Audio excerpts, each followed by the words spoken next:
Shalom Bapak Ibu Saudara semuanya, dalam sejahtera bagi kita. Senang sekali bisa bertemu kembali dengan Bapak Ibu Saudara sekalian. Selamat datang Bapak Ibu Saudara, selamat beribadah. Selamat bertemu kembali, saya selalu berdoa bagi kesehatan, keluarga dan pekerjaan dari Bapak Ibu Saudara. Kiranya selalu disertai oleh Tuhan, kiranya selalu diberkati oleh Tuhan. Dan kiranya juga keluarganya selalu disertai dan diberkati oleh Tuhan. Pekerjaannya juga kiranya selalu disertai oleh Tuhan. Saya berharap Bapak Ibu dalam keadaan baik hari ini. Oleh sebab itu Bapak Ibu Saudara, mari hari ini kita akan seperti biasa memulaikan ibadah kita. Bapak Ibu Saudara sekalian, kita persiapkan waktu kita persiapkan perasaan kita persiapkan pemikiran kita untuk kita menerima firman Tuhan. Nah, sebelumnya Bapak Ibu Saudara, kita akan naikkan satu pujian untuk kita nanti akan mendengarkan firman Tuhan. Namun sebelumnya kita naikkan satu pujian, Yesus Tuhan dan Allah kami.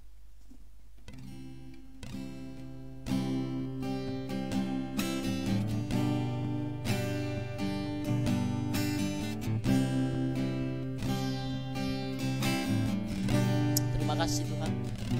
Yesus Tuhan dan Allah kami,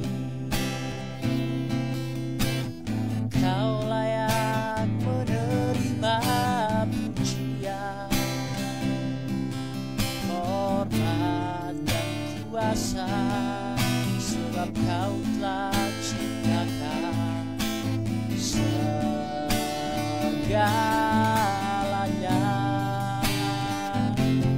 Oleh karena kehendak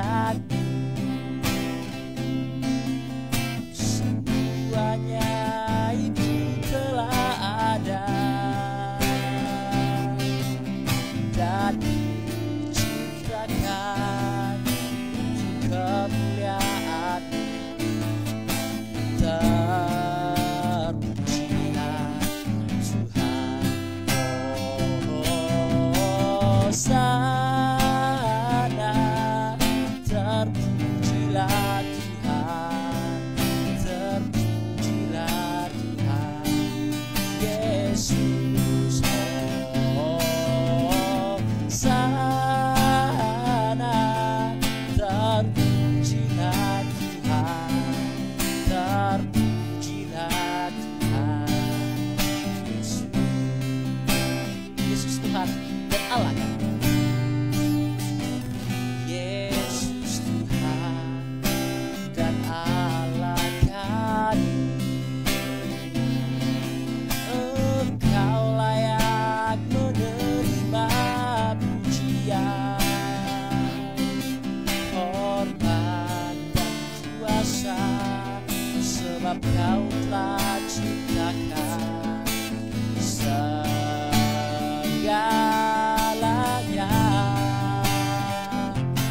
Oleh karena kehendak-Mu, semuanya itu telah ada dan diciptakan untuk kemuliaan-Mu. Terpujilah Tuhan, Hosana. Terpujilah Tuhan, terpujilah Tuhan Yesus, Hosana.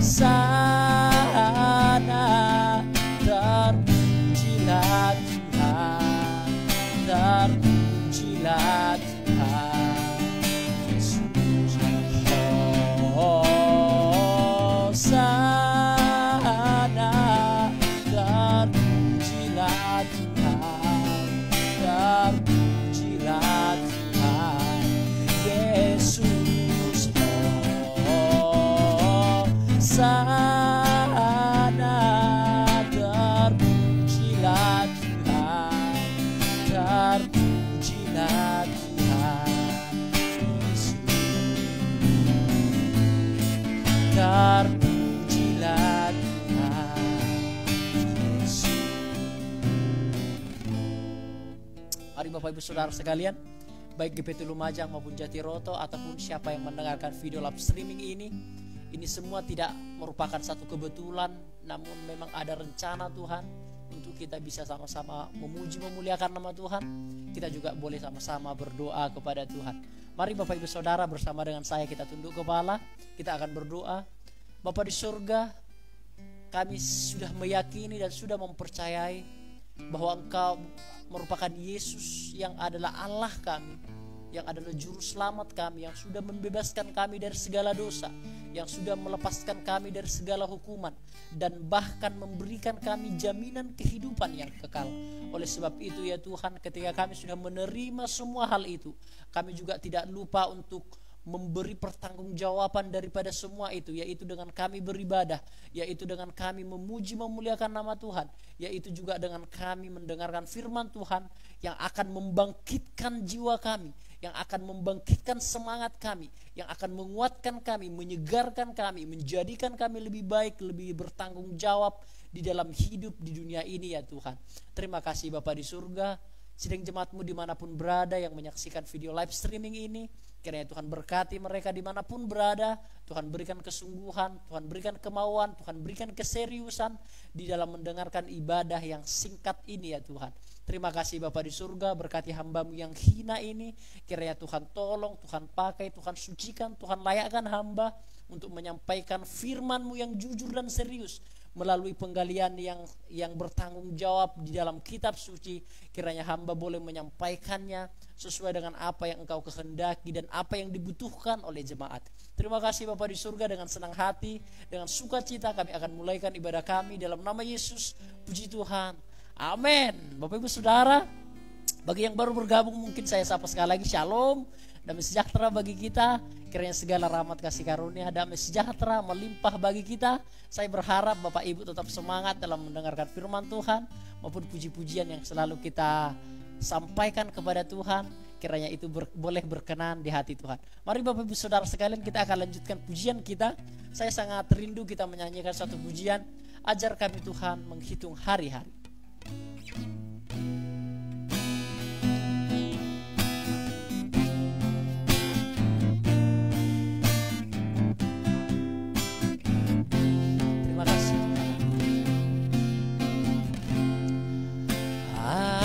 Ajar kami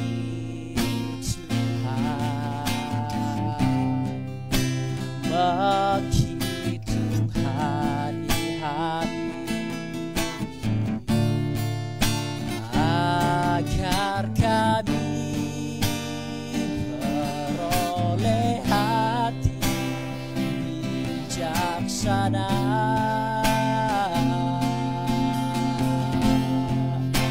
Ajar kami Bapa hidup dalam jalan, agar semua rencana-Mu digenapi.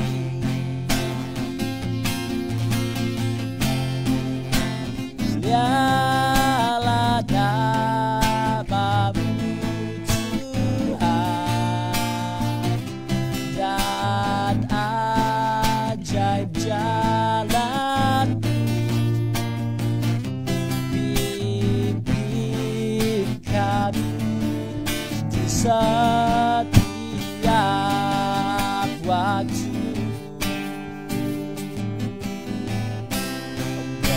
besar setiap-Mu Tuhan, agunglah karya-Mu. Yesus, kami bersyukur padamu. Kita nyanyikan kembali, ajar kami Tuhan. Ajar kami Tuhan menghitung hari-hari, agar kami beroleh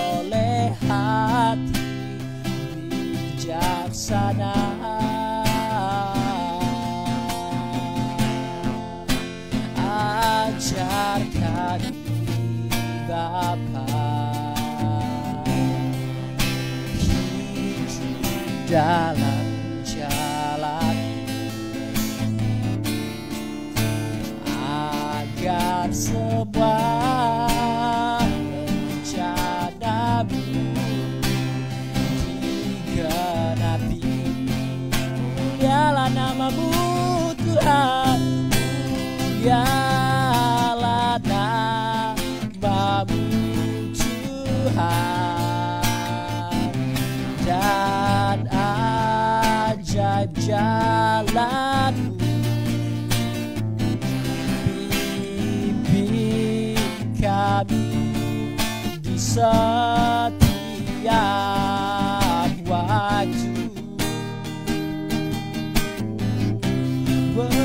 besar setiamu Tuhan. Agunglah karyamu Yesus, kami bersyukur padamu. Mulialah namamu Tuhan, mulialah namamu Tuhan, dan ajaib jalanmu. Bimbing kami di setiap waktu, besar setiamu Tuhan, dan ajaib jayamu Yesus, kami bersyukur padamu. Yesus, kami bersyukur padamu. Bapak Ibu Saudara, mari kita menghitung hari-hari ini. Mari kita tidak lengah untuk hanya mencari perkara-perkara yang duniawi saja. Kita bekerja, yes, itu harus, dan Tuhan mengkehendaki memang kita bekerja. Namun kita jangan selalu berfokus kepada hal itu. Namun kita boleh menghitung hari-hari yang Tuhan percayakan kepada kita. Karena sejatinya kita tidak tahu kapan Tuhan datang atau kapan kita datang kepada Tuhan. Oleh sebab itu Bapak Ibu, dengan sungguh-sungguh kita akan pergunakan waktu dengan baik untuk kita sebentar lagi mendengarkan firman Tuhan. Sebab itu kita akan naikkan sekali lagi pujian untuk kita mendengarkan firman Tuhan. Yerusalem baru, kaulah mempelai Tuhan. Dan kita akan mempersiapkan hati kita untuk mendengarkan firman Tuhan.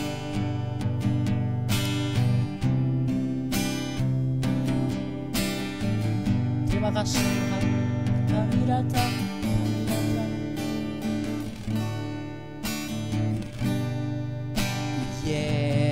Yerusalem baru, kaulah mempelai Tuhan. Oh, betapa hatiku merindukan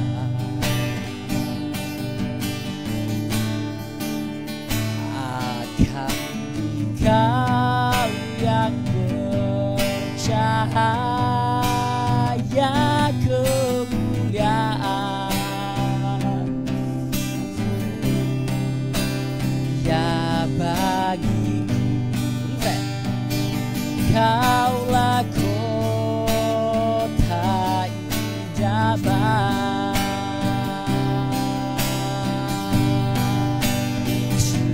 Tuhan, bila kasih-Mu yang utama, agar daging menjadi pelaymu. Sebab hidupku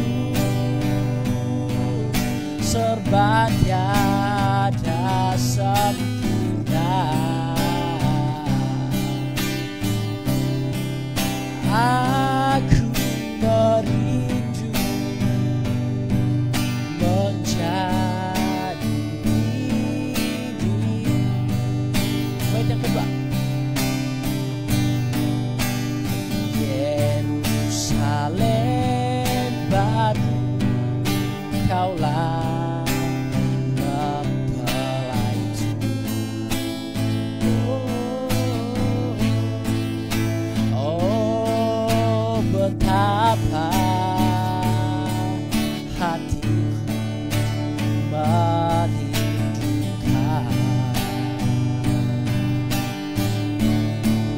akan Dikau, oh kota kesucian Allah. Di sana perhentian rasa gelisah.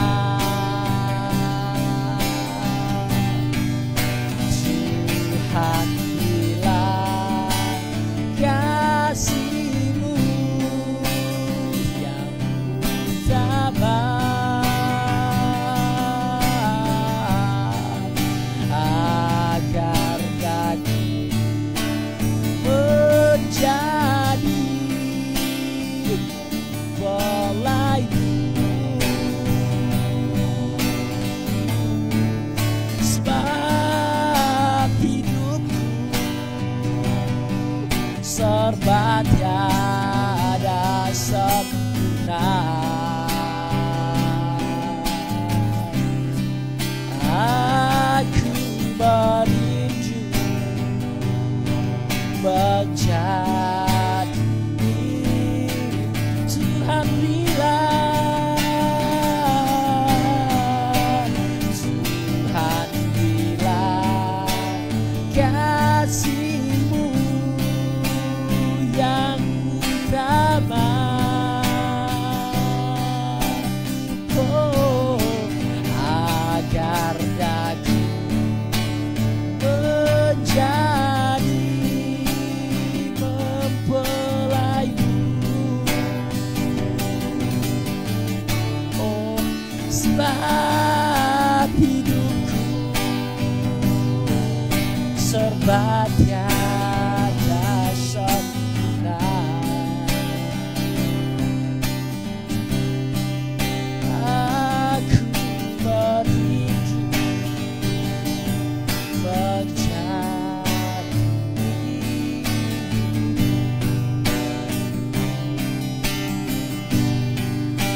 aku merindu menjadi.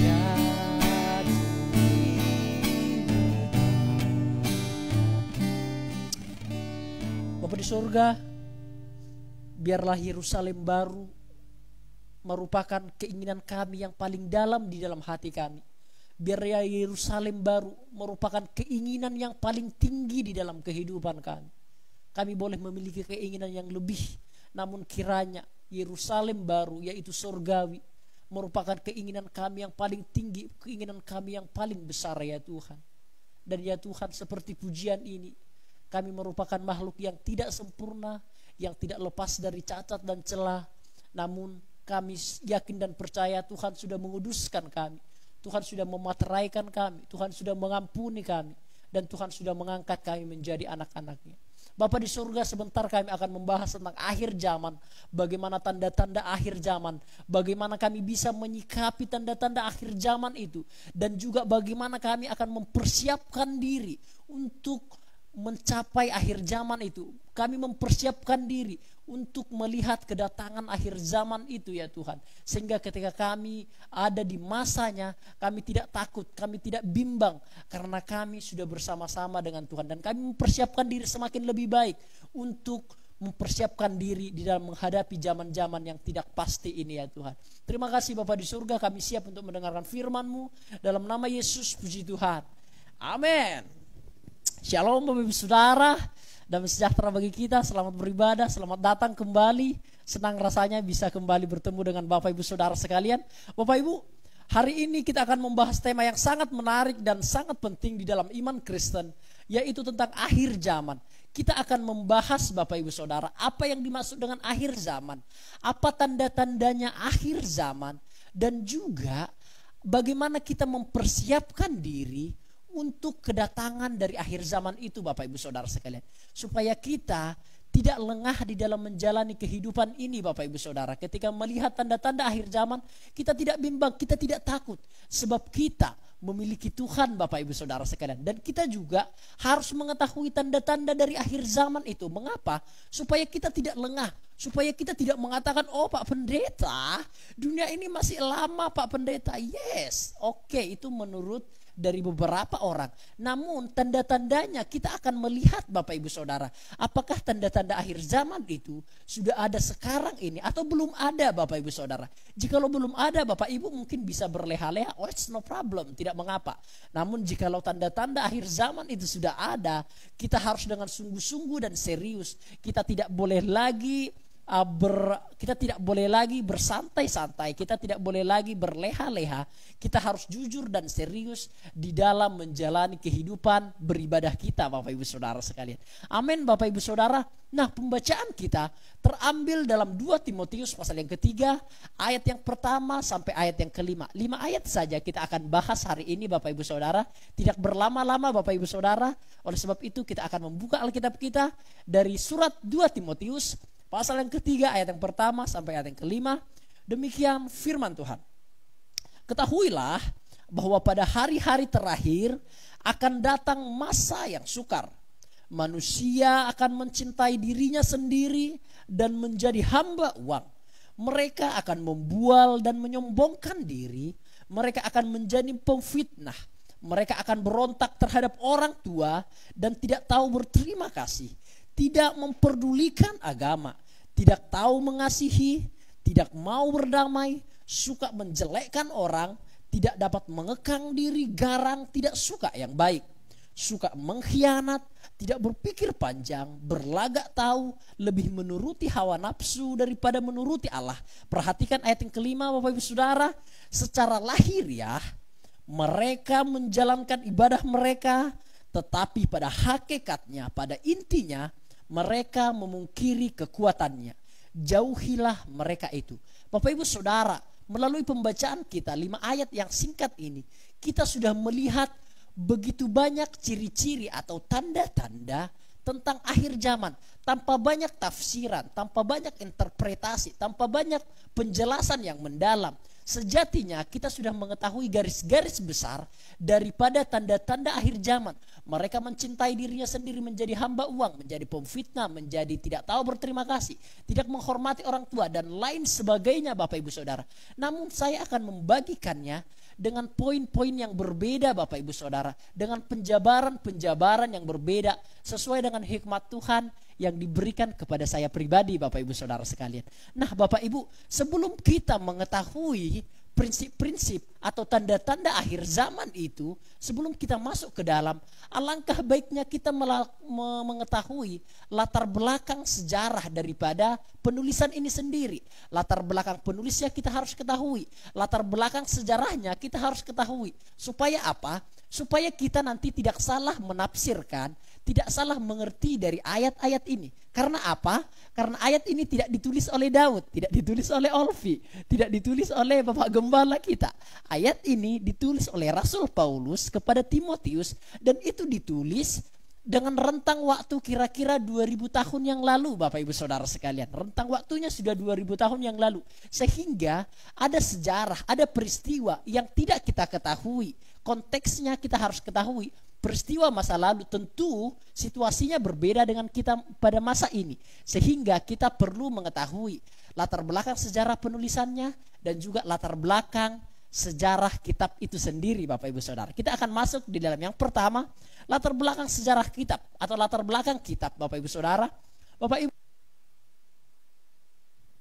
itu bisa kita lihat dalam 2 Timotius pasal yang pertama, ayat yang pertama. Ya, Rasul Paulus kiranya bisa menulis kurang lebih 14 surat Bapak Ibu Saudara atau 14 kitab seperti Roma, Korintus, Kolose dan juga Filipi dan juga 1 dan 2 Timotius dan seterusnya, Efesus dan seterusnya. Dia menulis kurang lebih 14 surat Bapak Ibu Saudara sekalian, kurang lebih Bapak Ibu Saudara. Itu ikut 1 dan 2 seperti itu. Itu ikut. Jadi Rasul Paulus merupakan rasul yang paling banyak menulis kitab di dalam perjanjian baru Bapak Ibu Saudara. Ketika berbicara tentang Rasul Paulus, kita akan melihat bahwa sejatinya Rasul Paulus merupakan rasul terakhir yang dipanggil oleh Tuhan. Sejatinya Bapak Ibu Saudara, Rasul Paulus merupakan rasul terakhir yang dipanggil Tuhan secara langsung. Bapak Ibu Saudara, kita akan teringat ketika Rasul Paulus pergi untuk menganiaya jemaat pada saat hari itu. Ketika ia ada di dalam perjalanan pada saat hari itu, Tuhan Yesus menampakkan diri kepadanya. Setelah Tuhan Yesus naik ke surga setelah penyalipan, Tuhan Yesus menampakkan diri kepada Rasul Paulus dan memberikan dia satu tugas untuk menyampaikan firman Tuhan kepada bangsa-bangsa yang bukan Yahudi ataupun kepada bangsa Yahudi, Bapak Ibu Saudara. Termasuk kita bangsa yang non-Yahudi. Itu semua adalah jeripayah daripada Rasul Paulus, Bapak Ibu Saudara. Mulai pada saat hari itu, dia berkhotbah kepada beberapa kota, kepada banyak kota, kepada banyak desa, dan juga kepada banyak tempat, Bapak Ibu Saudara. Sehingga Rasul Paulus merupakan rasul yang paling banyak memberikan kontribusi di dalam kekristenan, Bapak Ibu Saudara. Dari penginjilan Rasul Paulus lah kita mengetahui, dari penginjilan Rasul Paulus lah banyak tersebar agama-agama Kristen, Bapak Ibu Saudara sekalian. Jadi penulisnya ini merupakan Rasul Paulus dan alamat suratnya itu adalah Timotius. Jadi Timotius ini merupakan anak rohani atau murid daripada murid daripada Rasul Paulus. Maafkan saya, Timotius ini merupakan murid daripada Rasul Paulus. Banyak murid-murid Rasul Paulus seperti Clemens juga murid Rasul Paulus, seperti Titus juga murid Rasul Paulus. Namun Timotius ini merupakan murid yang sangat muda, bahkan ia dikatakan sebagai anak rohaninya. Jadi ini seperti apa ya? Seperti saya dan Olpi, kami ini merupakan anak rohani daripada Bapak Gembala kita. Kurang lebih seperti itu, Bapak Ibu Saudara sekalian. Jadi ibaratnya seperti ini, Bapak Gembala kita menulis surat kepada saya dan Olpi, kira-kira begitu. Jadi ini merupakan surat yang sangat indah, surat yang sangat dekat. Ibarat surat keluarga, Bapak Ibu Saudara sekalian. Nah, tahun penulisannya kira-kira tahun 58 sampai 60 Masehi. Itu kurang lebih 30 tahun setelah kematian Yesus, kurang lebih 30 tahun setelah kematian Yesus, atau kurang lebih 60 tahun setelah kelahiran Yesus, Bapak Ibu Saudara. Penulisannya ini, Bapak Ibu Saudara. Dan tempatnya itu di penjara Roma. Jadi Rasul Paulus menuliskan yang tadi yang kita baca itu, tanda-tanda akhir zaman itu dituliskan itu di penjara Roma. Karena itu merupakan situasi-situasi, hari-hari yang paling terakhir bagi Rasul Paulus, karena itu merupakan eksekusi terakhir dia. Dia sudah menjalankan seluruh pelayanannya pada saat hari itu, dan ketika ia di penjara Roma itu merupakan detik-detik terakhir hidupnya. Jadi Bapak Ibu Saudara, hal-hal yang kita baca yang tadi, tanda-tanda akhir zaman yang kita baca yang tadi, itu merupakan ungkapan-ungkapan terakhir Rasul Paulus kepada Timotius. Itu merupakan nasihat-nasihat terakhir Rasul Paulus kepada Timotius untuk ia lakukan dan untuk ia nanti sampaikan kepada jemaat-jemaat yang lain. Contoh jemaat Efesus, Korintus, Filipi, Kolose, dan juga jemaat-jemaat yang lainnya. Itu akan disampaikan atau itu nanti akan diajarkan oleh Timotius nanti kepada jemaat-jemaat yang lain. Jadi ini merupakan, Bapak Ibu Saudara, penjabaran atau nasihat-nasihat terakhir Rasul Paulus kepada Timotius. Sehingga ini merupakan nasihat-nasihat yang sangat penting, saudara, dan juga penting bagi kita. Karakteristik dari surat ini adalah surat pribadi atau surat penggembalaan. Jadi sebenarnya surat ini merupakan surat pribadi, Bapak Ibu. Seperti yang saya ilustrasikan tadi. Itu sama seperti Bapak Gembala kita mengirimkan surat kepada saya. Daud, kamu itu rajin beribadah ya, rajin menyampaikan firman Tuhan ya. Kamu harus semangat loh ya. Kamu jangan takut di dalam penderitaan loh ya. Kamu nanti harus mengajarkan prinsip-prinsip iman Kristen kepada jemaat GPT Lumajang, Jatiroto maupun siapapun yang mendengarkan firman Tuhan loh ya. Jadi ibarat seperti itu, Bapak Ibu Saudara. Ini merupakan surat pribadi atau surat penggembalaan. Karena apa? Karena nasihat-nasihat yang disampaikan oleh Rasul Paulus nanti kepada Timotius, itu nanti akan diajarkan Timotius kepada jemaat-jemaat yang lain. Karena apa? Karena Rasul Paulus tidak bisa mengajar lagi. Dia di penjara Roma pada saat hari itu. Jadi ia memberi regenerasi kepada Timotius, memberi mandat kepada Timotius untuk mengajarkan prinsip-prinsip dasar iman Kristen kepada jemaat-jemaat yang lainnya nanti, Bapak Ibu Saudara. Sehingga surat 1 dan 2 Timotius merupakan surat pribadi maupun surat-surat penggembalaan, Bapak Ibu Saudara. Amin, Bapak Ibu. Temanya adalah kuat dalam menghadapi kesukaran. Jadi Rasul Paulus selalu mengatakan kepada Timotius, kamu harus siap menderita Timotius, karena aku juga menderita ini. Kamu harus jangan takut Timotius, karena walaupun aku di penjara gurumu, kamu jangan takut, kamu jangan pemalu di dalam menyampaikan firman Tuhan, kamu harus berani. Itu merupakan tema dari 1 dan 2 Timotius, Bapak Ibu Saudara sekalian. Nah, kita masuk yang pertama tadi. Yang kedua, kita masuk latar belakang sejarahnya, Bapak Ibu Saudara. Ini sangat penting nanti untuk kita bisa mengerti ayat-ayat yang kita baca tadi, saudara sekalian.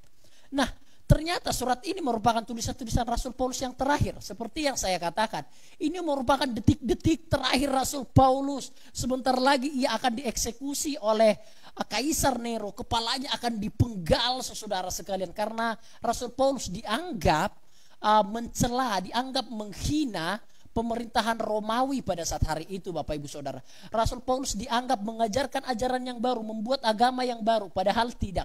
Sehingga ia dipenjara dan dia sebentar lagi akan dieksekusi, saudara sekalian. Jadi ini merupakan surat-surat atau tulisan-tulisan terakhir Rasul Paulus, nasihat terakhirnya. Nah, ternyata Timotius adalah seorang yang pemalu, saudara sekalian. Itu bisa kita baca dari 2 Timotius pasal yang pertama ayat yang ke-6, atau saya akan bacakan saja karena ini penting. 2 Timotius pasal yang pertama ayat yang ke-6, demikian.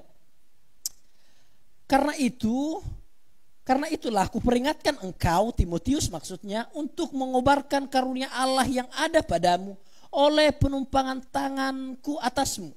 Sebab Allah memberikan kepada kita bukan roh ketakutan, melainkan roh yang membangkitkan kekuatan, kasih dan ketertiban. Jadi Rasul Paulus menasihatkan Timotius, kamu itu harus mengobarkan karunia yang ada padamu, Timotius. Kamu itu harus berani menyampaikan firman Tuhan. Kamu itu harus berani di dalam menghadapi penganiayaan. Kamu itu jangan menjadi pemalu, karena kita diberikan bukan roh ketakutan. Jadi Bapak Ibu Saudara, Timotius merupakan seorang yang pemalu dan juga penakut pada mulanya. Namun setelah Rasul Paulus menasihati, Timotius merupakan orang yang paling berani dan dia merupakan martir, Bapak Ibu Saudara. Ia bahkan menurut sejarah ia dieksekusi di Efesus, Bapak Ibu Saudara sekalian. Ia berani menyampaikan firman Tuhan walaupun pada awalnya ia merupakan orang yang insecure, orang yang pemalu, orang yang tidak percaya dirian, Bapak Ibu Saudara sekalian. Namun ketika dinasihati oleh Rasul Paulus, dia langsung berani, dia langsung kuat, Bapak Ibu Saudara sekalian. Ini penting sekali. Dan juga tujuan penulisannya seperti yang saya maksudkan. Timotius tujuannya adalah supaya ia berani dalam menyampaikan firman, siap menderita, setia sampai akhir. Itu tujuan penulisan daripada surat-surat yang kita baca yang tadi, Bapak Ibu Saudara. Timotius dipercayakan pelayanan sebagai gembala di Efesus, Filipi, Tesalonika dan Korintus. Jadi saudara, 2 Timotius ini, 1 dan 2 Timotius, tujuan penulisannya adalah supaya Timotius nanti yang akan menjadi gembala di Efesus, Korintus, Filipi, Kolose dan juga di Tesalonika, Bapak Ibu Saudara. Karena Rasul Paulus nggak bisa lagi, dia sudah dipenjara, sehingga mandat itu, sehingga pekerjaan yang besar itu harus diberikan kepada seorang yang masih muda, seorang yang pemalu dan penakut. Ini merupakan tantangan Rasul Paulus. Rasul Paulus tidak memiliki kandidat yang lain, tidak memiliki banyak kandidat, hanya Timotius dan juga ada beberapa memang penatua dan juga ada Titus pada saat hari itu. Namun Rasul Paulus menganggap bahwa Timotius ini merupakan kandidat yang sangat kompeten, merupakan kandidat yang cukup mumpuni untuk menjalankan tugas yang begitu sangat berat itu. Dia harus mengajar jemaat Korintus, Filipi, Kolose, Tesalonika dan juga jemaat-jemaat yang tersebar lainnya, Bapak Ibu Saudara. Sehingga tugas ini begitu sangat berat sebenarnya harus diemban oleh Timotius, Bapak Ibu Saudara sekalian. Seorang yang masih sangat muda mengemban tugas yang begitu sangat berat. Oleh sebab itulah Rasul Paulus menasihatkan, kamu harus kuat, kamu harus tegar, kamu harus selalu setia sampai akhir. Kamu tidak boleh pemaru dan seterusnya Bapak Ibu Saudara. Bapak Ibu, melalui hal ini saya ambil satu penerapan atau aplikasi. Timotius sebenarnya tidak sanggup menjalani tugas ini, Bapak Ibu Saudara sekalian. Sebenarnya tidak sanggup. Ini tugas yang sangat besar. Sebenarnya menurut kekuatannya dia tidak mampu. Namun Timotius mau menjalani itu, mau belajar. Bapak Ibu Saudara, Jika engkau merasa hari ini tekananmu atau tugas-tugasmu begitu sangat berat, atau keadaanmu begitu sangat sulit, ingat Bapak Ibu Saudara, ada Timotius yang sama posisinya seperti engkau 2000 tahun yang lalu. Dia menjalankan tugas yang sangat besar.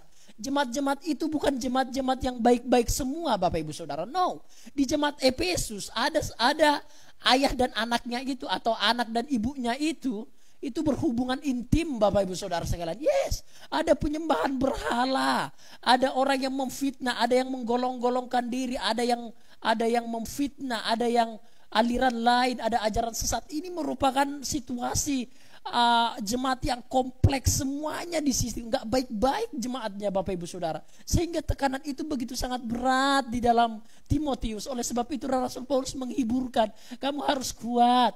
Bapak Ibu Saudara, tekananmu mungkin berat hari ini, seperti juga Timotius. Namun ingat, melalui firman Tuhan ini, kita juga dikuatkan, kita juga dihiburkan Bapak Ibu Saudara sekalian. Tekanan yang berat itu it's okay, itu hal-hal yang lumrah. Tekanan yang berat semakin menjadikan kita lebih baik. Tekanan yang berat itu semakin menaikkan level kita. Tekanan yang berat semakin kita mengerti apa rencana Tuhan di dalam kehidupan kita. Oleh sebab itu Bapak Ibu Saudara, tetap semangat walaupun tekananmu berat hari ini. Tuhan menguatkan kita. Sekarang kita masuk Bapak Ibu Saudara, pentingnya pembelajaran ini. Jadi jelas pentingnya pembelajaran ini. Kita sudah membaca tadi bahwasanya ciri-ciri atau tanda-tanda dari akhir zaman itu ada mencintai diri sendiri dan seterusnya. Jadi pentingnya adalah jemaat akan mengetahui tanda-tanda akhir zaman sehingga bisa mempersiapkan diri dengan baik. Jadi ada pentingnya Bapak Ibu Saudara.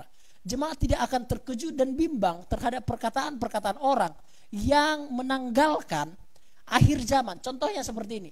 Ada yang berkata, oh kiamat itu nanti Pak Pendeta tanggal segini, bulan segini dan segini. Jadi kalau ada orang-orang yang mengatakan hal demikian, jangan percaya Bapak Ibu Saudara.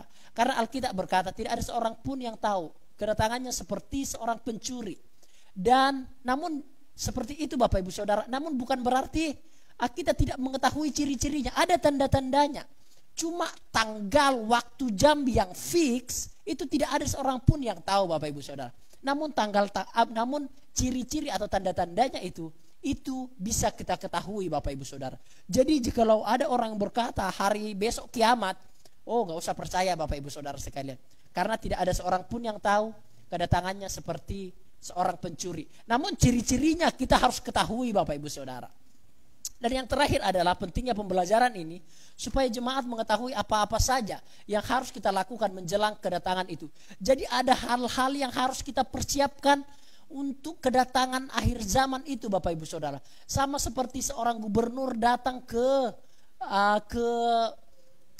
Jatiroto, ke Lumajang, harus ada yang dipersiapkan oleh para pemimpinnya, oleh para bupatinya, oleh para camat-camatnya. Harus ada yang dipersiapkan. Demikian kita Bapak Ibu Saudara, ketika hari kedatangan itu atau kiamat itu atau akhir zaman itu, kita harus bisa mempersiapkan diri menjelang kedatangan itu Bapak Ibu Saudara. Oke, kita langsung masuk saja. Apa sih tanda-tanda akhir zaman itu? Yes, ada banyak tanda-tanda akhir zaman. Contohnya yang tertulis di dalam kitab Daniel, ada peperangan. Yes. Dan juga di dalam Matius dikatakan bahwa tanda-tandanya itu orang akan menjadi bobrok, tidak ada lagi kasih dan seterusnya dan seterusnya. Ada banyak memang tanda-tanda akhir zaman Bapak Ibu Saudara sekalian. Contohnya ada naga nanti yang muncul dari laut, ada nanti binatang yang turun dari langit yang menghembuskan nafasnya seperti api, yang mengadakan banyak mujizat dan tanda-tanda menghidupkan orang mati dan lain sebagainya. Ada banyak memang tanda-tanda dari akhir zaman.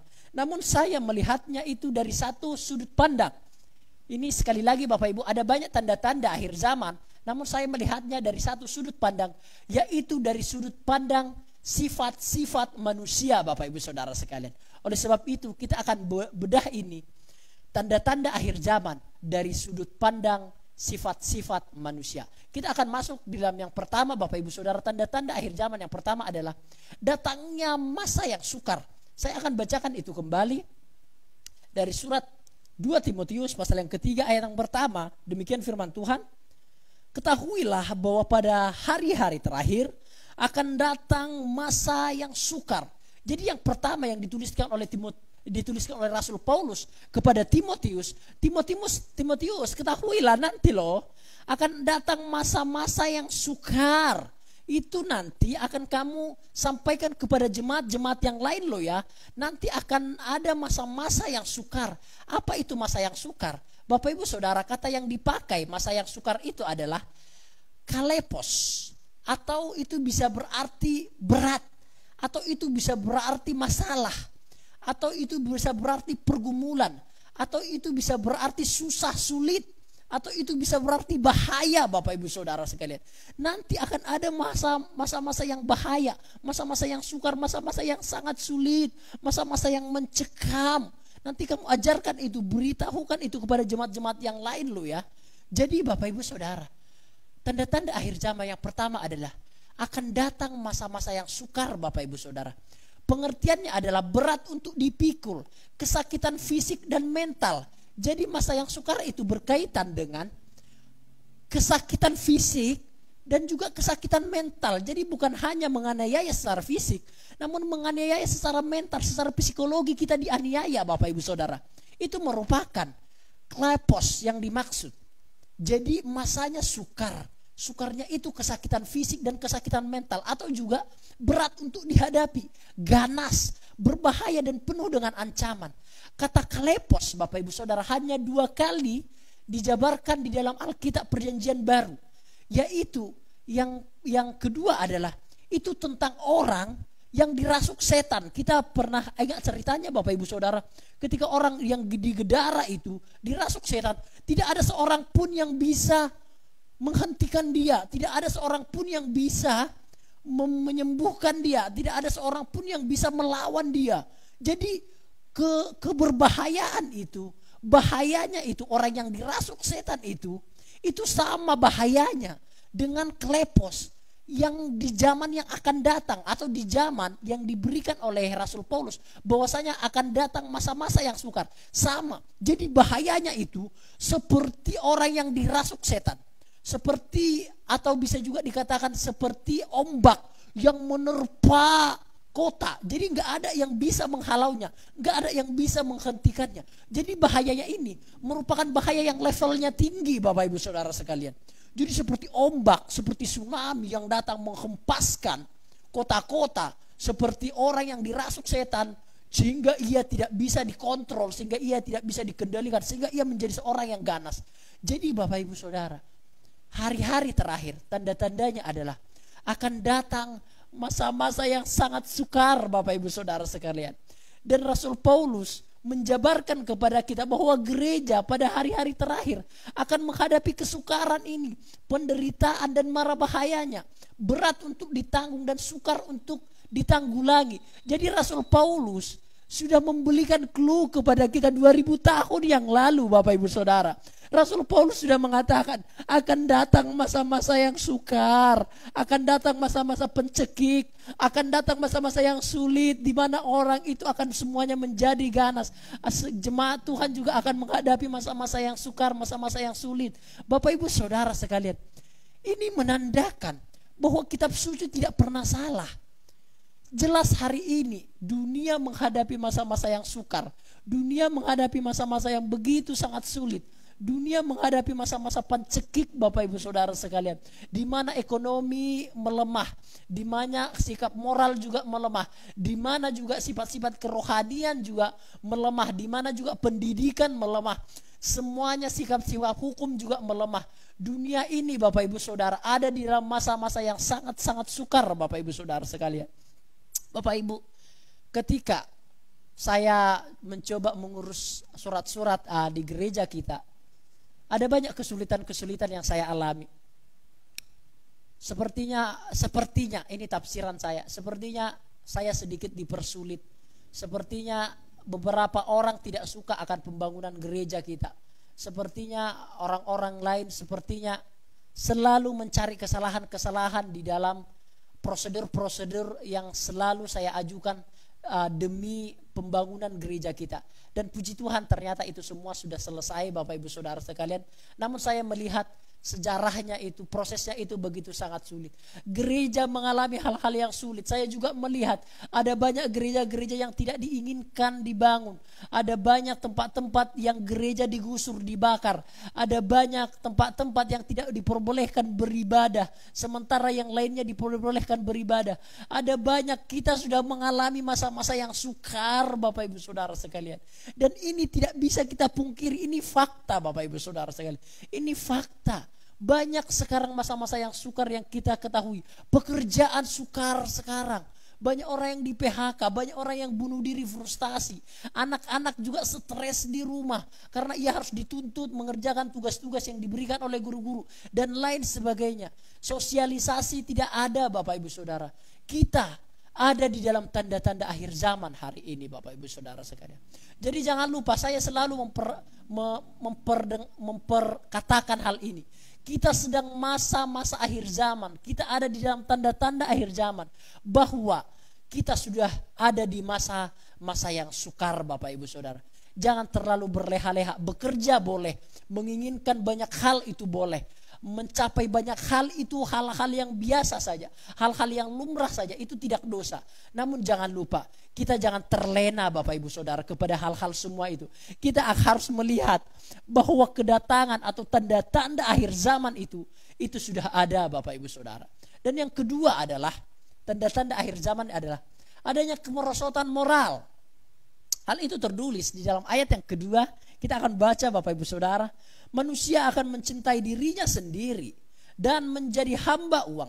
Mereka akan, dan seterusnya. Jadi Bapak Ibu Saudara, yang kedua adalah tanda-tanda akhir zaman. Adanya, yang pertama tadi datangnya masa-masa yang sukar, masa-masa yang pencekik. Yang kedua adalah kemerosotan moral. Dikatakan di situ, manusia akan mencintai dirinya sendiri. Saya berpikir, bukankah mencintai diri sendiri itu adalah hal yang baik? Ya bro ya. Mencintai diri sendiri baik ya. Seyogianya kan demikian ya. Mencintai diri sendiri. Contoh itu olahraga. Contoh itu tidak tidur-tidur larut malam. Contoh tidak merokok, tidak mabuk, tidak minum minuman keras. Itu kan mencintai diri sendiri. Itu kan namanya mencintai diri sendiri. Namun yang Rasul Paulus maksudkan tidak itu Bapak Ibu Saudara. Yang Rasul Paulus maksudkan adalah mencintai diri sendiri. Yang dimaksudkan adalah tidak pernah memikirkan orang lain atau bahkan merampas hak milik orang lain. Inilah yang Paulus maksudkan. Manusia itu mencintai diri sendiri, bukan dia menjaga dirinya, bukan dia menjaga kesehatannya, namun mencintai diri sendiri. Yang dimaksud adalah dia tidak pernah memikirkan sama sekali orang lain, tidak pernah memikirkan sama sekali penderitaan orang lain. Dia sama sekali tidak pernah memikirkan pergumulan, kesusahan orang lain. Itulah di masa-masa yang sekarang Bapak Ibu Saudara. Dan bahkan dia merampas hak milik orang lain Bapak Ibu Saudara sekalian. Beberapa waktu yang lalu saya itu pernah membeli makanan martabak seperti itu di jalan-jalan dekat gereja. Ketika saya menunggu membelikan roti itu atau martabak itu, saya melihat ada seorang ibu yang jatuh yang kecelakaan di jalan itu jatuh seperti itu, dan dia jatuh cukup keras pada saat hari itu. Dan saya lihat, karena saya jauh pada saat hari itu, mungkin orang-orang lain sudah akan membantunya. Menurut saya demikian, akan mengangkatnya dan seterusnya. Ternyata saya perhatikan tidak ada respon orang, begitu sangat minim Bapak Ibu Saudara. Tidak respon orang begitu sangat minim. Ketika jatuh tidak langsung ditolong, sigap seperti itu. Beberapa lama tidak ada yang menolong. Akhirnya saya yang dari tempat jauh itu yang harus datang menolong ibu-ibu itu, dan baru ada beberapa orang lain akhirnya membantu. Nah Bapak Ibu Saudara, dari situ saya bisa melihat bahwa memang kemerosotan moral itu semakin meningkat Bapak Ibu Saudara sekalian. Biasanya dulu saya masih ingat itu waktu saya SMP, ketika ada orang yang jatuh langsung sigap, langsung diberikan obat, langsung ditolong, langsung diberikan air minum, langsung diantarkan ke rumah sakit dan seterusnya. Namun sekarang Bapak Ibu Saudara sekalian, ketika ada orang yang jatuh di jalan, semua orang pada takut, semua orang pada sentimen, semua orang pada menjaga diri. Yes, memang kita ada di dalam pandemi corona, namun ada banyak cara di dalam menolong orang itu Bapak Ibu Saudara. Kita bisa saja tidak menjabat tangannya, kita bisa saja mencapai atau menarik bajunya supaya tidak berjabat tangan dan lain sebagainya. Artinya Bapak Ibu Saudara, walaupun pandemi terjadi, seyogianya kita, sikap moral kita itu tidak merosot Bapak Ibu Saudara sekalian. Bapak Ibu Saudara, kemerosotan moral itu sudah terjadi Bapak Ibu Saudara. Ada banyak orang yang tidak bisa melihat penderitaan orang lain, yang tidak bisa merasakan, yang tidak bisa memikirkan orang lain. Bapak Ibu Saudara sekalian, ada satu tulisan Bapak Gereja seperti ini. Jikalau engkau bisa merasakan penderitaan dirimu sendiri, maka engkau hidup. Namun jikalau engkau bisa merasakan penderitaan orang lain, maka engkau sudah mengetahui apa artinya hidup. Bapak Ibu Saudara bisa mengerti. Jikalau kita bisa mengetahui penderitaan diri kita sendiri, kita hanya menjadi orang yang makhluk hidup. Namun jikalau kita bisa mengetahui penderitaan, kesusahan, pergumulan orang lain, kita bisa memikirkan dan turut merasakannya, kita sudah mengetahui apa makna daripada kehidupan itu Bapak Ibu Saudara sekalian. Bapak Ibu, hari ini kemerosotan moral sudah terjadi. Orang-orang moralnya merosot, itu it's okay, bisa terjadi. Namun kita Bapak Ibu Saudara, kiranya sikap moral kita selalu kuat, selalu senantiasa tidak surut, tidak pudar Bapak Ibu Saudara sekalian. Karena kita merupakan orang-orang kemuliaan Tuhan. Prinsip-prinsip hukum moral sudah tidak lagi dipercaya Bapak Ibu Saudara. Kemerosotan moral ini sudah tidak lagi dihargai. Kemerosotan moral ini sudah sangat mencekam. Prinsip-prinsip dasar iman Kristen itu sudah diinjak-injak Bapak Ibu Saudara. Dulu gay, dulu lesbian, dulu transgender, dulu kawin cerai itu begitu sangat tabu. Itu ketika ada gay, orang katakan itu pasti dosa. Ketika ada lesbian, transgender, kawin cerai itu pasti salah. Namun sekarang berbeda Bapak Ibu Saudara. Ada banyak gereja yang melegalkan gay, transgender, lesbian, yang kawin sejenis, kawin cerai Bapak Ibu Saudara. Artinya apa? Artinya prinsip-prinsip dasar iman Kristen itu sudah surut, itu sudah diinjak-injak Bapak Ibu Saudara. Prinsip-prinsip dasar iman Kristen itu sudah pudar Bapak Ibu Saudara. Zaman yang berubah Bapak Ibu Saudara sekalian. Saya memikirkan ini begitu sangat dalam Saudara. Saya memikirkan ini begitu sangat dalam. Prinsip-prinsip iman Kristen tidak boleh berubah Bapak Ibu Saudara. Zaman boleh berubah, namun prinsip-prinsip dasar iman Kristen tidak boleh berubah. Kita tidak boleh mengatakan karena zaman yang semakin tinggi, karena zaman yang semakin terang, yang semakin fleksibel, yang semakin maju, kita tidak boleh menjadikan itu sebagai alasan untuk menyurutkan prinsip-prinsip dasar iman Kristen Bapak Ibu Saudara sekalian. Bapak Ibu Saudara, kita tidak boleh kompromi terhadap dosa Bapak Ibu Saudara. Jikalau benar, katakan itu benar. Jikalau salah, katakan itu salah. Itu prinsip-prinsip dasar iman Kristen. Namun sekarang prinsip-prinsip dasar iman Kristen itu sudah dikompromikan saudara sekalian. Prinsip-prinsip dasar iman Kristen itu sudah dikompromikan. Ada banyak hal-hal yang sudah tidak lagi benar hari ini. Seolah-olah berkata demikian. Firman Tuhan itu sudah usang. Firman Tuhan itu tidak bisa diterapkan lagi.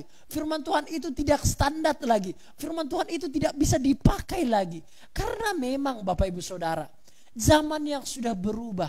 Bapak Ibu Saudara sekalian, dulu ketika kita melihat gay, kita langsung berkata, ini salah, ini dosa, ini tidak bisa dilegalkan. Namun sekarang orang berkata, itu biasa saja. Ketika dulu orang melawan, anak melawan orang tuanya langsung dicaci maki, kamu kurang ajar, kamu dipukul langsung. Namun sekarang itu hal yang biasa Pak Pendeta. Dia melawan itu hal yang biasa Pak Pendeta. Gak boleh diajar, gak boleh dikerasi Pak Pendeta. Dulu cerai itu sesuatu yang sangat tidak baik. Sekarang Pak Pendeta, itu hal yang wajar sekarang. Itu hal yang lumrah Pak Pendeta. Semua orang ada yang kawin cerai itu yang. Bapak Ibu Saudara, jikalau memang firman Tuhan itu tidak bisa kita pakai, lalu buang saja Bapak Ibu Saudara. Singkat saja. Bapak Ibu, prinsip-prinsip dasar iman Kristen tetap haruslah dipertahankan Bapak Ibu Saudara. Bapak Ibu jangan sakit hati ketika mengatakan ini benar, ini salah. Bapak Ibu akan selalu mengatakan, Pak pendetanya keras, firmannya keras, Pak pendetanya itu khotbahnya keras dan lain sebagainya. Bapak Ibu Saudara, bukan firman Tuhan yang berubah. Kitalah yang berubah di dalam memahami firman Tuhan. Bukan firman Tuhan yang harus berubah Bapak Ibu Saudara. Namun zamanlah, sifat-sifat kita lah yang berubah. Zamanlah yang berubah Bapak Ibu Saudara. Kita tidak boleh mengubah firman Tuhan karena zaman yang berubah. Firman Tuhan tetaplah harus menjadi standar yang paling utama. Walaupun zaman berubah. Namun firman Tuhan tidak boleh kita kompromikan Bapak Ibu Saudara. Sekarang ketika para pendeta berkata firmannya keras, menegur sidang jemaat langsung berkata khotbahnya keras, khotbahnya keras, tidak bisa diterima lagi itu. Ketika orang ditegur yang salah, dia berkata yes memang aku salah. Namun caranya gak usah seperti itu dong. Ketika ditegur malah ngeyel dan lain sebagainya. Bapak Ibu Saudara, lihatlah bahwa para pendeta pun sekarang sudah takut untuk menyampaikan hal-hal yang benar Bapak Ibu Saudara. Para pendeta pun sekarang sudah sangat hati-hati di dalam menyampaikan firman Tuhan. Takut dikatakan bahwa firmannya itu keras dan lain sebagainya. Bahkan saya sendiri pun hari ini sampai detik ini ketika menyampaikan firman Tuhan harus sangat hati-hati, disertai dengan ketakutan. Takut dijudge menyampaikannya dengan keras dan seterusnya Bapak Ibu Saudara sekalian. Lihatlah bahwasanya prinsip-prinsip dasar iman Kristen kita sudah diinjak-injak Bapak Ibu Saudara sekalian. Ini merupakan prinsip-prinsip yang begitu sangat dalam Bapak Ibu. Intinya Bapak Ibu, kita tidak boleh kompromi. Kita toleransi yes, namun kita tidak boleh kompromi terhadap zaman. Jikalau itu memang jelas salah, itu menurut firman Tuhan, itu tetaplah haruslah salah. Gak boleh dikatakan itu salah tapi no Bapak Ibu Saudara. Prinsip-prinsip dasar iman Kristen harus tetap dijunjung tinggi Bapak Ibu Saudara. Jangan katakan firman Tuhan keras. No, bukan firman Tuhan yang keras Bapak Ibu. Kitalah yang semakin merosot Bapak Ibu. Bukan firman Tuhan yang keras Bapak Ibu Saudara. Kitalah yang semakin kompromi Bapak Ibu Saudara. Bukan firman Tuhan yang keras, no. Bukan dasar-dasar iman Kristen yang keras, no. Kitalah yang sudah melembekkan hati, menerima prinsip-prinsip dasar dari orang-orang lain Bapak Ibu Saudara sekalian. Bapak Ibu, firman Tuhan dari dulu sampai sekarang itu harus diberitakan Bapak Ibu Saudara sekalian. Sama seperti Rasul Paulus Timotius, itu tetap berlanjut sampai sekarang Bapak Ibu Saudara. Manusia semakin mencintai diri sendiri. Ada hamba uang di situ dikatakan, ada membual, ada fitnah, ada sombong, ada mengkhianat, ada tidak peduli agama. Ada banyak di situ ciri-ciri dari kemerosotan moral Bapak Ibu Saudara. Ada yang hamba uang, ada orang-orang yang memang di dalam otaknya, saya tidak menghakimi Bapak Ibu Saudara, berdosa saya menghakimi, di hukum Tuhan saya menghakimi Bapak Ibu. Namun saya tidak menjudge juga pribadi-pribadi, no Bapak Ibu Saudara. Ini dari hati saya yang paling dalam. Sekarang di zaman pandemi ini ada banyak orang yang ada di dalam otaknya hanya uang, income, untung. Bahkan ia tidak pernah meluangkan waktu untuk beribadah Bapak Ibu Saudara. Sedetik pun dia tidak mau meluangkan waktu Bapak Ibu Saudara. Yang ada dalam otaknya itu hanya uang dan uang. Yes, kita butuh uang. Saya pun butuh uang. Saya pun suka uang. Saya pun mau kaya Bapak Ibu Saudara sekalian. Siapa yang tidak mau kaya? Kita butuh uang semua. Namun Bapak Ibu Saudara sekalian, jangan menjadikan itu menjadi hal yang paling penting di dalam diri kita Bapak Ibu Saudara. Karena masih ada kehidupan setelah kematian Bapak Ibu Saudara. Ada banyak orang yang membual, yang memfitnah sekarang. Ingat, memfitnah, membunuh karakter orang dengan cara menjelekkan orang tersebut Bapak Ibu Saudara. Saya masih ingat itu ilustrasi daripada gembala kita. Daud itu, jangan salah loh ya, Daud itu loh ya. Itu di kampung dia itu nyuri ayam loh ya. Itu di kampung dia itu mencuri loh ya. Langsung habislah masa depan saya Bapak Ibu Saudara. Bapak Ibu, di zaman yang sekarang pun demikian. Perkataan merupakan senjata yang paling ampuh di dalam membunuh orang Bapak Ibu Saudara. Enggak pedang lagi Bapak Ibu Saudara. Fitnah sekarang. Ketika difitnah habislah masa depan kami hamba-hamba Tuhan Bapak Ibu Saudara. Jadi Bapak Ibu, jangan kiranya ada fitnah, percakapan-percakapan yang tidak baik Bapak Ibu Saudara. Jangan juga ada kesombongan, mengkhianat, tidak peduli agama dan lain-lain Bapak Ibu Saudara sekalian. Bapak Ibu, kemerosotan moral memang jelas terjadi. Namun kita seyogianya, sejatinya, kita tidak menjadi orang-orang yang merosot moralnya. Ingat Bapak Ibu, tanda-tanda akhir zaman kemerosotan moral loh Bapak Ibu Saudara sekalian. Kita harus mempersiapkan diri. Kita sudah mengetahui tadi masa-masa yang sukar. Yang kedua, adanya kemerosotan moral. Dua hal ini sudah kita ketahui Bapak Ibu Saudara. Kita Bapak Ibu Saudara bukan menjadi orang-orang yang merosot moralnya, namun orang yang selalu senantiasa memiliki sikap moral yang tinggi Bapak Ibu Saudara sekalian. Yang ketiga adalah, dua poin terakhir yang ketiga adalah, kita baca saja, ini perkataan dari Bapak Hendrik Sarinda, Pendeta Hendrik Sarinda mengatakan demikian. Mengapa kemerosotan moral sangat mencengangkan? Bisa terjadi karena banyaknya filosofi atau filsafat itu yang datang menghantam nilai-nilai. Misalnya relativisme, nihilisme, materialisme, postmodernisme. Sadar atau tidak sadar, kita sudah diracuni oleh berbagai filsafat itu. Ironisnya, lebih banyak yang tidak sadar sehingga ia harus mencari kebenaran dan memakainya dalam kehidupannya. Maksudnya seperti ini Bapak Ibu Saudara. Sikap moral itu merosot. Mengapa itu terjadi? Karena prinsip-prinsip dasar firman Tuhan itu sudah dicemari oleh filsafat atau oleh filosofi diri-diri kita sendiri. Kita memiliki filosofi-filosofi yang menghantam nilai-nilai dasar iman Kristen itu Bapak Ibu Saudara. Sehingga kemerosotan moral, sehingga nilai-nilai firman Tuhan itu tidak lagi kita percayai Bapak Ibu Saudara. Ini intinya begitu. Ada banyak hal yang demikian. Nah yang ketiga Bapak Ibu Saudara, ciri-ciri tanda-tanda akhir zaman adalah, yang ketiga adalah tidak menghormati orang tua. Itu saya akan bacakan. Ini dua poin terakhir saja Bapak Ibu Saudara. Di pasal yang ketiga ayat yang kedua, ayat yang kedua bagian B dikatakan di situ, menjadi hamba uang, mereka akan membual dan menyombongkan diri. Mereka akan menjadi pemfitnah, mereka memberontak terhadap orang tua. Jadi tanda-tanda akhir zaman yang ketiga adalah dia memberontak terhadap orang tua, saudara sekalian. Bapak Ibu Saudara, dulu orang itu begitu sangat hormat, tunduk sekali kepada orang tuanya. Jikalau ada orang yang melawan orang tuanya di desa saya Bapak Ibu Saudara, itu pasti seluruh desa itu akan memarahi dia.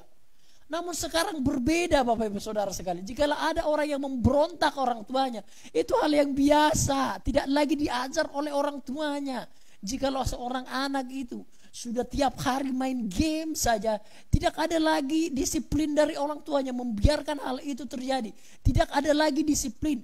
Kitab Amsal berkata Bapak Ibu Saudara, didiklah anakmu pada waktunya Bapak Ibu Saudara sekalian. Hajarlah anakmu pada waktunya Bapak Ibu Saudara. Bukan dihajar selalu, enggak.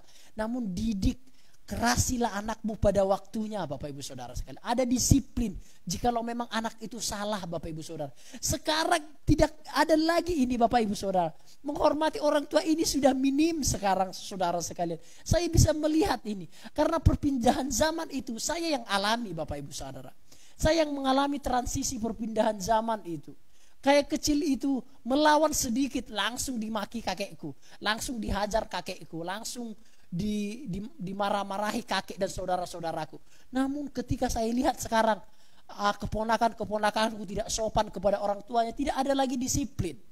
Zaman sudah berubah. Banyak orang yang tidak menghormati orang tuanya lagi Bapak Ibu Saudara sekalian. Bapak Ibu Saudara, tidak ada keberhasilan tanpa penghormatan pada orang tua. Bapak Ibu Saudara,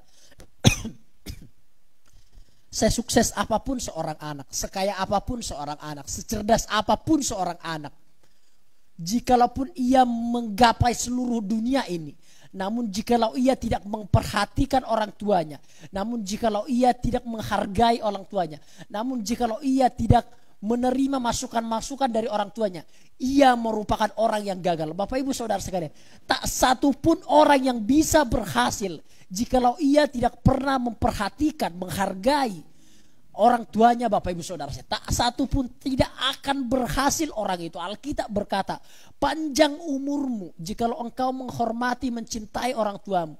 Namun Bapak Ibu Saudara, kita akan kehilangan umur kita jikalau kita tidak menghargai. Bapak Ibu Saudara sekalian, ini penting bagi seorang anak. Keberhasilan seorang anak itu terambil dari ia menghormati orang tuanya. Ia memperhatikan orang tuanya. Dan dia menghargai orang tuanya, Bapak Ibu Saudara sekalian. Saya sudah banyak melihat orang-orang yang tidak menghargai, menghormati orang tuanya. Saya banyak melihat hidupnya hancur, Bapak Ibu Saudara. Saya bisa melihat hal itu. Orang-orang yang tidak memperhatikan, menghargai nasihat orang tuanya, hancur hidupnya. Berantakan hidupnya, Bapak Ibu Saudara. Bapak Ibu mungkin bisa lihat hal itu. Oleh sebab itu Bapak Ibu Saudara, tidak ada keberhasilan tanpa penghormatan daripada orang tua. Secerdas, sepopuler, sekaya apapun seorang anak nantinya, tetaplah harus mendengarkan orang tuanya. Ini penting Bapak Ibu Saudara. Terkadang seorang anak itu ada yang kurang ajar Bapak Ibu Saudara. Ketika dia sarjana, ketika dia seorang ahli hukum mungkin, atau dia seorang petinggi mungkin, seorang bersekolah tinggi S1, S2, mungkin S3, mungkin profesor, doktor mungkin. Ketika ia sekolah tinggi sementara orang tuanya hanya SD, SMP. Ketika orang tuanya menasihati, seorang anak itu malah berkata, "Bapak tahu apa? Saya yang sekolah. Bapak gak ngerti apa-apa." Gak dihiraukannya nasihat-nasihat orang tuanya. Bapak Ibu Saudara sekalian, saya sering melihat hal itu Bapak Ibu Saudara. Saya juga seorang yang sekolah Bapak Ibu Saudara. Ini sungguh. Saya juga seorang yang sungguh-sungguh belajar. Saya dan Olpi dan teman-teman yang lain. Kami merupakan orang-orang yang sungguh-sungguh belajar. Sungguh-sungguh belajar firman Tuhan. Kami sekolah tinggi, sekolah teologi. Kami sarjana. Namun Bapak Ibu Saudara, ini sungguh Bapak Ibu. Walaupun demikian, apapun perkataan orang tua saya, nasihat orang tua saya tidak pernah membantah Bapak Ibu Saudara sekalian. Ini bukan sombong Bapak Ibu Saudara. Namun inilah prinsip-prinsip dasar iman Kristen Bapak Ibu Saudara. Seorang anak tidak boleh menganggap dirinya lebih cerdas, lebih bijak, lebih kaya dari orang tuanya. Sehingga menjadikan dia tidak mau mendengarkan lagi orang tuanya. Walaupun memang anak itu seorang yang sarjana, tapi harus tetap seorang anak itu harus mendengarkan orang tuanya. Tidak boleh melawan orang tuanya. Tidak boleh berusaha mengajari orang tuanya, itu tidak boleh. Itu durhaka Bapak Ibu Saudara sekalian. Itu prinsip-prinsip dasar iman Kristen Bapak Ibu Saudara sekalian. Jadi Bapak Ibu, bagi seorang anak, jikalau kita mungkin anak hari ini, sudah ada orang tua kita sudah berkeluarga, ingat, tetaplah hormati, tetaplah perhatikan orang tua, tetaplah hargai nasihat-nasihat dari orang tua. Karena itulah yang menjadikan kita sukses. Tidak memperhatikan orang tua adalah kesalahan yang paling fatal serta penyesalan seumur hidup. Saudara, ini bagian-bagian yang terakhir Bapak Ibu Saudara. Tidak memperhatikan orang tua adalah kesalahan yang paling fatal dan penyesalan seumur hidup. Engkau mungkin kesalahanmu dulu adalah memfitnah. Kesalahanmu dulu mungkin korupsi. Kesalahanmu dulu mungkin menjelekkan orang lain. Itu mungkin wajar. Namun jikalau engkau tidak pernah memperhatikan orang tuamu, itu merupakan kesalahan yang sangat fatal. Dan pada akhirnya itu merupakan penyesalan seumur hidupmu yang tidak akan bisa engkau selesaikan. Bapak Ibu Saudara, saya melihat ada banyak orang-orang yang merantau dulunya Bapak Ibu Saudara sekalian. Dia sukses di perantauan, ia melupakan orang tuanya, tidak pernah memperhatikan orang tuanya, tidak pernah menghubungi orang tuanya dan seterusnya. Sehingga orang tuanya meninggal. Ketika meninggal, seorang anak itu baru merasa bersalah, baru merasa kecewa, tidak bisa lagi membahagiakan orang tua. Akhirnya itu merupakan penyesalan yang tidak ada habis-habisnya. Itu merupakan kesalahan yang sangat fatal Bapak Ibu Saudara. Bapak Ibu, jangan tunggu sukses untuk memperhatikan orang tua. Jangan tunggu kaya untuk kita memberikan uang kepada orang tua. No Bapak Ibu Saudara. Jangan kita tunggu banyak uang dulu baru kita bisa membelikan baju, membelikan pakaian, membelikan obat, memberikan vitamin, memberikan makanan kepada orang tua. Jangan tunggu kaya dulu Bapak Ibu Saudara sekalian. Tuhan gak akan memberkati kita jadi kaya jikalau seperti itu Bapak Ibu. Namun uang seadanya kita bisa membelikan pakaian kepada orang tua, membelikan minuman, membelikan obat-obatan, memberikan vitamin Bapak Ibu Saudara. Kita tidak tahu kapan orang tua kita akan dipanggil oleh Tuhan. Namun ketika dipanggil oleh Tuhan, setidaknya kita sudah menjadi orang-orang yang berbakti kepada orang tua Bapak Ibu Saudara sekalian. Kita tidak lagi menyesal. Bapak Ibu Saudara sekalian, saya seorang anak. Jikalau kita mungkin seorang anak juga di posisi yang sekarang, saya menasehati diri saya sendiri. Bapak Ibu Saudara, perhatikanlah orang tuamu. Jikalau hari-hari ini engkau sudah mengabaikan orang tuamu, perhatikanlah orang tuamu. Hubungilah orang tuamu. Kasihilah orang tuamu, tanyalah kabar orang tuamu, belikanlah sesuatu kepada orang tuamu Bapak Ibu Saudara, ataupun kerabat-kerabat, ataupun senior-senior, ataupun bapak-bapak rohani kita Bapak Ibu Saudara sekalian. Itu merupakan tanda bahwa kita menghormati orang tua. Bapak Ibu Saudara sekalian, tanda-tanda akhir zaman yang saya katakan tadi adalah masa yang sukar sudah ada, dan juga kemerosotan moral sudah ada, dan juga tidak menghormati orang tua itu sudah ada. Namun kita tidak seperti mereka Bapak Ibu Saudara. Kita harus memiliki moral yang tinggi, kita harus menghormati orang tua. Dan yang terakhir adalah, saya hanya akan membacakan ini saja Bapak Ibu Saudara, tidak memperdulikan agama. Ada banyak orang yang menjelekkan, ada banyak orang yang mengkafir-kafirkan agama pada saat hari ini. Kita bisa tahu hal itu Bapak Ibu Saudara. Tidak lagi menganggap penting ibadah dan pelayanan, dan juga tidak lagi percaya terhadap dasar-dasar iman Kristen yang sudah diperjuangkan oleh nabi-nabi dan rasul-rasul. Bapak Ibu Saudara, sekarang ada banyak orang yang berkata, ini yang terakhir saudara sekalian, saya sudah selesai, ini yang terakhir. Ada banyak orang yang sekarang lagi mengatakan, wis gak usah ibadah-ibadahan lagi wis, gak usah gereja-gereja lagi wis, gak usah ada gereja-gereja lagi wis, gene-gene aja wis, selesai, sama aja, podo aja. Bapak Ibu Saudara, itu sama dengan tidak memperhatikan agama, tidak memperdulikan agama Bapak Ibu Saudara sekalian. Jikalau ada orang yang mengatakan demikian Bapak Ibu Saudara, ia sudah tidak menghargai lagi prinsip-prinsip dasar iman Kristen. Orang-orang yang berkata demikian, gak usah gereja aku bisa demikian, gak usah gereja pun, gak usah ibadah-ibadah pun aku bisa mencukupkan diriku sendiri. Yes Bapak Ibu Saudara. Namun ingat Bapak Ibu Saudara, orang-orang yang berkata demikian, ini saya tidak menjudge, orang-orang yang berkata demikian, jikalau akhir hidupmu, ingat, gerejalah yang mengurusmu. Engkau harus mengetahui hal ini. Jikalau engkau mengatakan gak perlu gereja-gerejaan, ketika saudara atau siapapun yang mengatakan hal itu, kuburkan sendiri dirimu sendiri. Bisa enggak? Yes, gereja yang mengurus kematian kita Bapak Ibu Saudara.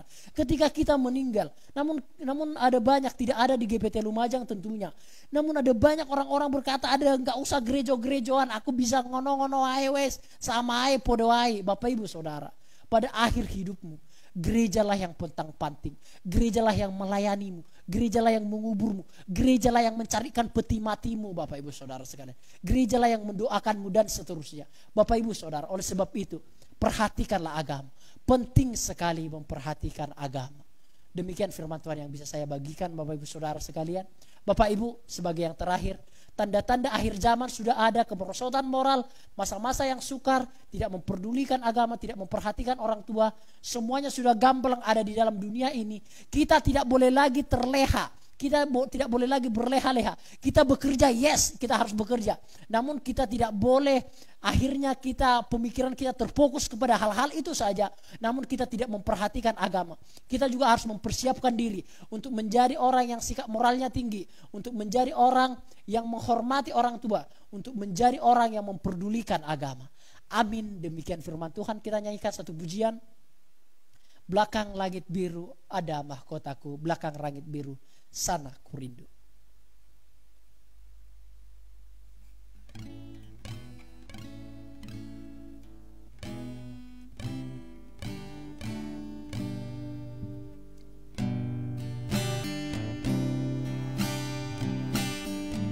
Terima kasih Tuhan.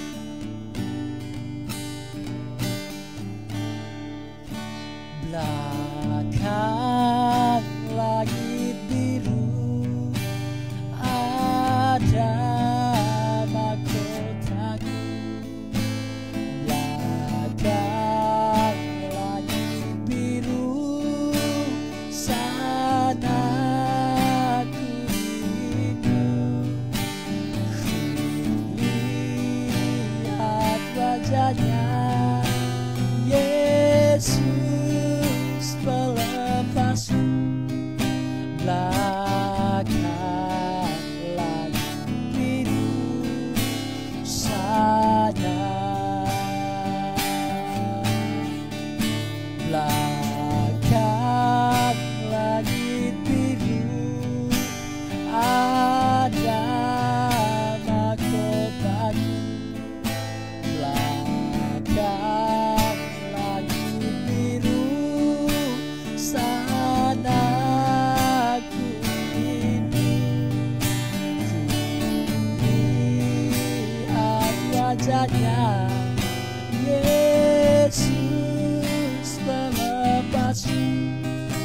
belakang biru sana. Sekali lagi, belakang langit biru ada mahkotaku. Belakang langit biru sana ku rindu. Ku lihat wajahnya Yesus pelepasku. Belakang langit biru sana ku lihat wajahnya Yesus pelepasku. Belakang langit biru sana. Mari Bapak Ibu Saudara, kita berdoa bersama-sama. Kita tunduk kepala. Bapa di surga, kiranya kami di masa-masa pandemi ini, masa-masa yang sukar ini, hukum moral yang semakin merosot, hukum-hukum dasar-dasar dari keadilan juga yang sudah semakin merosot, dasar-dasar iman Kristen juga yang sudah dikompromikan, dan juga bahkan ada masa-masa yang sukar. Kiranya Bapa di surga, kiranya zaman-zaman ini tidak menjadikan kami menjadi orang-orang yang ikut terbawa arus.